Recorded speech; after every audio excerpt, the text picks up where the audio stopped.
अल्लाह का करिश्मा देखना है तो नमाज असर के बाद ये छोटा सा अमल आप लोगों ने इस खास तादाद में कर लेना है। इंशाल्लाह आपकी जो भी हाजत होगी ना, जिस मकसद के लिए आप इस अमल को कर रहे होंगे, आपका वो मकसद आप अचीव कर लेंगे। एक ही दफ़ा आपने इस अमल को करना है। आपने करना क्या है, अमल बताने से पहले आपसे गुजारिश है कमेंट सेक्शन में एक मरतबा अल्लाहु अकबर लिख दें और मेरे चैनल को फॉलो ज़रूर कर लें। अब मैं आपको बताती हूँ आपने अमल किस तरीके से करना है। आपने नमाज असर अदा कर लेनी है। नमाज असर अदा करने के बाद आपने वहाँ से उठना नहीं है। आपने अव्वल आखिर 3-3 मरतबा दुरूद इब्राहिमी पढ़ के दरमियान में आपने 21 मरतबा पढ़ लेना है सुबहान अल्लाहि व बिहम्दिही सुबहानल्लाहिल अज़ीम, और 21 मरतबा आपने पढ़ लेना है हस्बुनल्लाहु व निअमल वकील। ठीक है, इन दोनों को आपने 21-21 मरतबा पढ़ के अव्वल आखिर दुरूद पाक के साथ पढ़ लेना है और सच्चे दिल से अल्लाह पाक से दुआ कर लेनी है।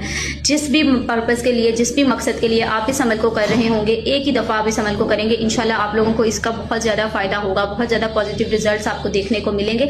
ये बहुत ही ज़्यादा जलाली किस्म का अमल है। इसको आपने एक मरतबा लाजमी तौर पर कर लेना है। अगर आप पे कोई भी प्रॉब्लम आ गई है, इंशाल्लाह वो प्रॉब्लम सॉल्व हो जाएगी। कोई भी मसला आपकी ज़िंदगी का वो हल हो जाएगा इंशाल्लाह।